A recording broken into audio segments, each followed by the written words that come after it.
तो middle east को लेकर लगातार कई बड़े सारे सवाल जो हैं वो सामने आ रहे हैं। हालांकि ये कहा गया है कि भाई ट्रम्प जो हैं उन्होंने कह दिया कि नहीं वो अभी हमला नहीं कर रहे हैं और इस तरह की बातें कही जा रही हैं, लेकिन इन सब के बीच एक बहुत बड़े हथियार की चर्चा लगातार सामने आ रही है। आखिर ईरान का वो सबसे बड़ा हथियार अब सामने आया है। वो कोई मिसाइल नहीं है, वो कोई बॉम्ब नहीं है, वो कोई टेक्नोलॉजी नहीं है। तो वो क्या है वो हथियार, वो आपको बताएंगे। इसके अलावा आखिर ईरान ने, ये बात ठीक है कि ट्रम्प जिस तरह से बयान बार बार बदलते हैं, आखिर ईरान ने किस तरह की तैयारी कर रखी है कि वो बिल्कुल अड़कर खड़ा हुआ है अमेरिका के खिलाफ। प्लान ए होता है, प्लान बी होता है युद्ध में, लेकिन कहा यह जा रहा है कि नहीं, ईरान के पास तो बी सी डी प्लान तक तैयार है। खामनेई नहीं तो कोई और, कोई और नहीं तो कोई और, कोई और नहीं तो कोई और।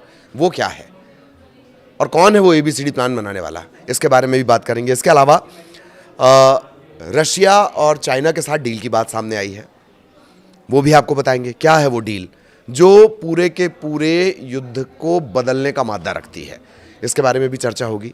लेकिन सबसे ज़्यादा जिस हथियार की चर्चा हो रही है आज, सबसे पहले उसके बारे में बात करेंगे। नमस्कार, मैं ललित प्रजापति। अपडेट क्या है? अपडेट यह है कि ईरान बहुत तेज़ी से अपनी रणनीति बदल रहा है। ट्रंप ने ये कहा है, हालांकि ट्रंप ने अभी ट्रुथ पर एक वीडियो पोस्ट किया है, 11 का संभवतः वो वीडियो है, जिसमें कहा जा रहा है कि युद्ध ही एकमात्र विकल्प है, भरोसा नहीं किया जा सकता। लिंडसे ग्राहम, एक आपको याद होंगे, मैंने सीनेटर जिनका जिक्र किया था, बड़े करीबी वो माने जाते हैं ट्रंप के और बड़े इजराइल परस्त हैं वो।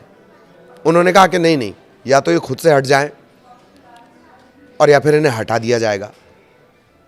इन सब के बीच ईरान ने बहुत तेज़ी से रणनीति बदली, और ऐसी रणनीति कि आखिरकार ट्रंप तक उसमें उलझ गए हैं। कौन है ये रणनीति बनाने वाला, और अगर खामेनेई को कुछ हो जाता है तो कौन संभालेगा उन्हें? हालांकि सुप्रीम लीडर भी कहा जा रहा है, बट ईरान में जिस तरीके से सुप्रीम लीडर चुना जाता है उसके चांसेस कम हैं। सिलसिलेवार आपको बता देते हैं। सबसे पहले रूस और चीन के साथ डील की बात कर ली जाए। चाइना के साथ जो डील है वो बहुत खुलकर सामने नहीं आई है, लेकिन लंबा चौड़ा कारोबार का इनका जो है वो आंकड़ा है। ये तय है कि चाइना के साथ टेक्निकल और इंटेलिजेंस, दो तरह, टेक्निकल सपोर्ट और इंटेलिजेंस सपोर्ट, ये लगातार ईरान को मिल रहा है चाइना की तरफ से, जिसकी मदद से वो अपने युद्ध की जो नीतियां हैं, रणनीति है, वो बार बार बदल रहा है, तब्दील कर रहा है और अपडेट कर रहा है। इतना तय है। डील की भी बातें निकलकर सामने आ रही हैं, और थोड़ी देर बाद रिसर्च करके हम आपको ये भी बताएंगे कि दरअसल वो डील है क्या। लेकिन रशिया के साथ जो है 2025 में इसका करार हुआ था, और अब वो डील लगभग फाइनल हो गई है। बाहर नहीं आ रही है, लेकिन कुछ मीडिया रिपोर्ट्स में वो लीक रिपोर्ट के हवाले से जानकारी दी गई है। 500 Verba man portable anti aircraft missile system खरीदने की डील की गई है। मिसाइल सिस्टम से ज़्यादा इसे ऐसे समझिए कि आपने फिल्मों में देखा होगा, कंधे पर रखकर फायर किया जाता है, कुछ वो BGL जैसा होता है, मिसाइल रॉकेट लॉन्चर की तरह होता है। 500 Verba man portable anti aircraft missile system खरीदने की डील की गई है। 2025 में दोनों के बीच साइन हुआ था, और इसकी कीमत है करीब 500 मिलियन यूरो, डॉलर में 589 मिलियन, इंडियन रुपीज़ में ये मान लीजिए 53,000 करोड़ के आसपास की ये पूरी डील है। 5,300, माफ़ कीजिएगा, 5,300 करोड़ के आसपास की ये डील है। तो ये अपडेट हो गए। बाकी जो एयरक्राफ्ट है वो तेज़ी से मूव कर रहे हैं, अरब कंट्रीज से, जॉर्डन से या बाकी जगहों से। जो अमेरिकी एयरक्राफ्ट हैं उनके इधर उधर होने का सिलसिला लगातार जारी है, वक्त और हालात के साथ जो स्थितियां बदल रही हैं उससे लेकर। लेकिन इन सब के बीच सबसे ज़्यादा खतरनाक हथियार है कौन? तो ईरान का सबसे ज़्यादा खतरनाक हथियार अगर आज की डेट में कहा जाए तो वो है अली लारिजानी। अब सवाल यह है कि कोई इंसान कैसे खतरनाक हथियार हो सकता है?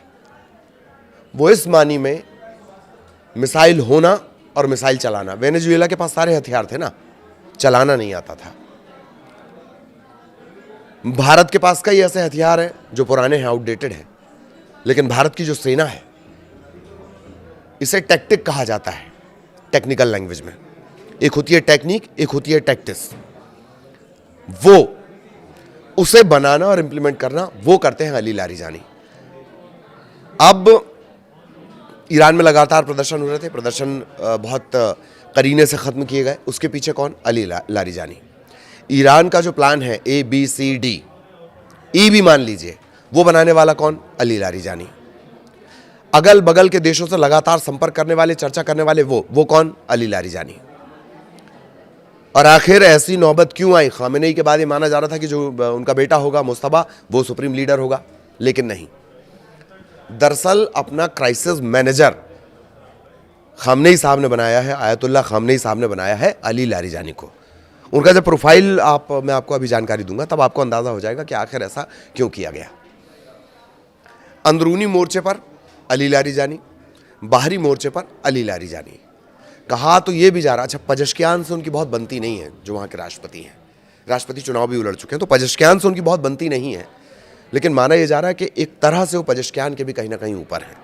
खामेनेई के बाद अगर वो सबसे ज़्यादा किसी पर भरोसा कर रहे हैं अली खामेनेई साहब, तो वो कर रहे हैं अली लारीजानी पे, क्योंकि हर मोर्चे पर अली लारीजानी ने इतनी तगड़ी एक फील्डिंग कर रखी है। सिलसिलेवार आपको समझाते हैं। बार बार ये बात आई, जैसे ये बात आई कि असैसिनेशन हो सकता है, मारा जा सकता है किसको? खामेनेई को और उनके बेटे मुस्तफा को टारगेट किलिंग की जा सकती है। तेजी से उनकी सुरक्षा का इंतजाम करना, उन्हें एक जगह से दूसरी जगह शिफ्ट करना और इसकी रणनीति बनाना कि किसी भी हाल में वो महफूज रहें, सुरक्षित रहें। अली खामेनेई ने इसकी व्यवस्था कर ली है। और अगर उनसे संपर्क टूट जाता है या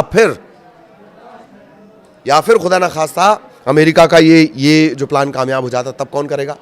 तब एक छोटी सी टीम बना दी गई है, एक यूनिट बना दी गई है, ये यूनिट सारे फैसले लेगी। अगर खामेनेई किसी बंकर में किसी सुरक्षित जगह पहुंच गए, कहीं उन्हें अंडरग्राउंड कर दिया गया है, उन तक कोई मैसेज नहीं पहुंच पा रहा, तो वो फैसले कौन लेगा? वो ये छोटी सी टीम ही लेगी, एक यूनिट वो फैसले लेगी। और इसे बनाने वाले कौन? Ali Larijani. तो ये जो प्लानिंग की गई है, इसके जो मुख्य सूत्रधार हैं वो अली लारीजानी है। उनके बारे में जान लेते हैं कि मिलिट्री पावर उन्हें वैसे ही ट्रांसफर मानी जा रही है, लगभग सारे फैसले वो ले रहे हैं। ईरान में एक बात और भी है कि जो मल्टीटास्किंग होते हैं, मल्टी टैलेंटेड होते हैं, बहुत सारे हुनर जिनके पास होते हैं, उन्हें एक तरह से ग्रूम किया जाता है, उन्हें बढ़ावा दिया जाता है, उन्हें मौके दिए जाते हैं, मौके देने के बाद बढ़ावा दिया जाता है, बढ़ावा दिए जाने के बाद उनका इस्तेमाल किया जाता है। अली लारीजानी वही एक कॉम्बिनेशन है बहुत सारी काबिलियत का, वो मैं आगे आपको बताऊंगा। तो अपनी गद्दी फिलहाल मुस्तफा को खामेनेई ने नहीं दी है। उन्होंने अपना क्राइसिस मैनेजर जो बनाया है, वो बनाया है अली लारीजानी को। न्यूयॉर्क टाइम्स की रिपोर्ट के मुताबिक अपने करीबियों को निर्देश दिए कि अगर किसी तरह से उनकी मौत हो जाए या वो किसी तरह संपर्क से बाहर रहते हैं, तो सबसे पुराने और वफादार अली लारीजानी को कामकाज की जिम्मेदारी उन्होंने दी है। ठीक, क्राइसिस मैनेजर भी उन्हें कहा जाता है। और क्राइसिस मैनेजर के साथ साथ एक जो खास बात है, जैसे हिंदी में कहते हैं ना संकट मोचक, संकट मोचक अगर खामेनेई साहब के कोई हैं तो वो अली लारीजानी है। हालांकि ये और बात है कि खामेनेई ने सिर्फ एक आदमी पे भरोसा नहीं किया है, उन्होंने सीक्रेट चेन ऑफ कमांड बना दी है और यही जो इनर सर्कल है ये पूरे फैसले लेगा। और जैसे ही अगर कुछ होता है तो ये जो इनर सर्कल रहेगा, सीक्रेट चेन ऑफ कमांड बना दी गई है, ये पूरी जिम्मेदारियां संभाल लेगा। लेकिन इसे देखेगा कौन और ये बनाने वाला कौन है, ये सजेस्ट करने वाले कौन है? Ali Larijani. और ये आज भले ही न्यूयॉर्क टाइम्स की रिपोर्ट सामने आई है तो उनके नाम की बहुत ज़्यादा चर्चा हो रही है, लेकिन कुछ पुरानी रिपोर्ट्स अगर आप देखें, हमारे कुछ पुराने वीडियो आप देखेंगे तो उसमें हमने इस बात का जिक्र किया। तो सबसे खतरनाक हथियार वो मिसाइल नहीं है, बल्कि उन मिसाइलों को किस तरीके से चलाना है। युद्ध दो तरीके से, एक ज़मीन पर लड़ा जाता है और एक मनोवैज्ञानिक युद्ध।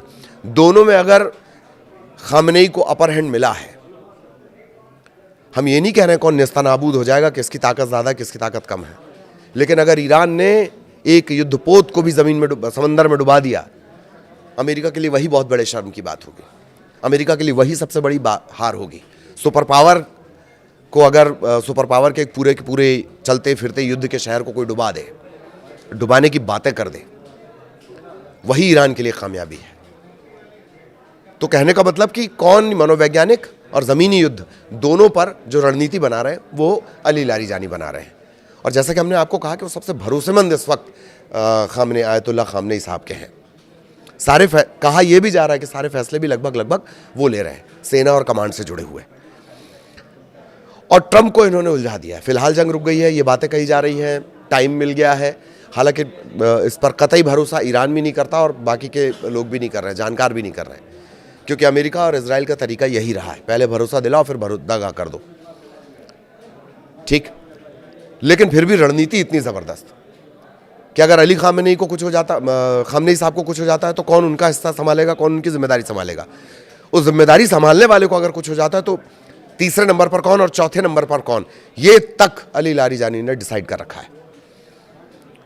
और खामनेई की इस पर पूरी सहमति है। एक इनर सर्कल तो बना दिया गया है, हालांकि ये भी कहा जा रहा है कि उन्हें सुप्रीम लीडर घोषित किया जाएगा, वो सुप्रीम लीडर बन जाएंगे। कई रिपोर्ट्स में उन्हें सुप्रीम लीडर लिखा गया, हालांकि ऐसा संभव नहीं है ईरान के केस में, क्योंकि धर्मगुरु होना जरूरी है ईरान में सर्वोच्च लीडर बनने के लिए, जो अली खामनेई हैं। जबकि लारीजानी, अली लारीजानी जिनके बारे में कहा जा रहा है, लिखा जा रहा है सुप्रीम लीडर, टेक्निकली वो नहीं बन सकते क्योंकि वो धर्मगुरु नहीं है। अब उनके प्रोफाइल के बारे में जान लीजिए। 4 देशों से लगातार वो संपर्क करते रहे। खबर यह है कि उन देशों का इस जंग को रुकवाने में बहुत अहम योगदान है।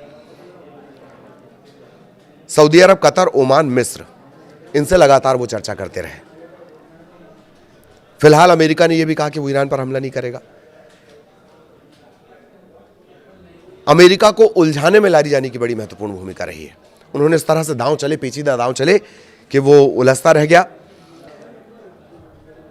हालांकि उन पर प्रतिबंध लगाया अमेरिका की तरफ से, जो कुछ लोग हैं जिन पर प्रतिबंध लगा दिया गया ईरान के, उसमें अली लारीजानी भी है। एक और बात कि सर्वोच्च राष्ट्रीय सुरक्षा परिषद के वो प्रमुख हैं। कई इंटरनेशनल रिपोर्ट में दावा भी किया गया कि ये जो किलेबंदी दरअसल की गई है, ये पूरी किलेबंदी अली लारीजानी ने की है,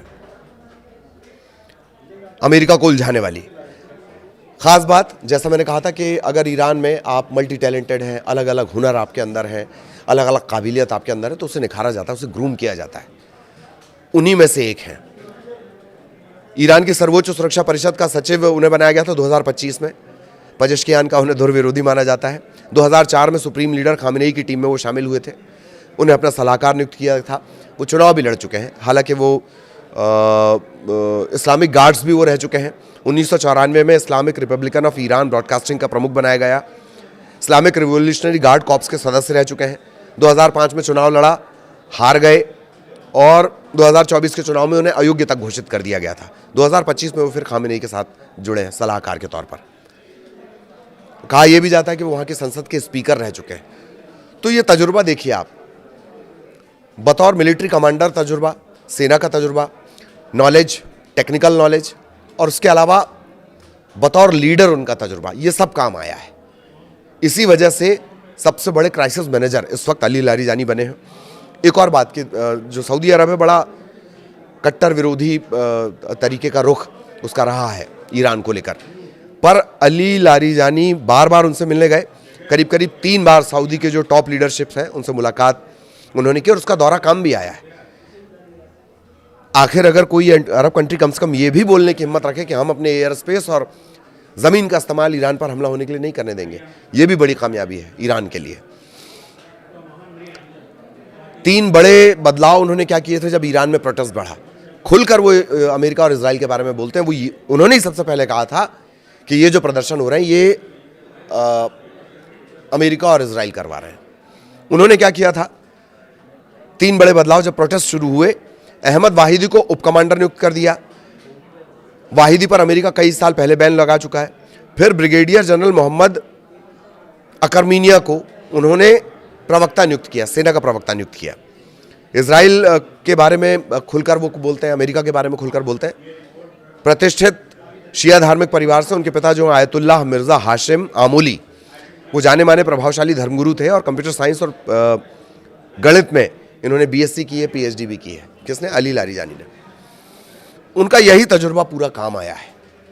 ईरान को इस तरह से एक मनोवैज्ञानिक तौर पर युद्ध में, मनोवैज्ञानिक और कहीं ना कहीं ज़मीन पर भी अपर हैंड देने में अली लारीजानी की बहुत महत्वपूर्ण भूमिका है। इसी वजह से जानकार उन्हें सबसे खतरनाक हथियार मान रहे हैं।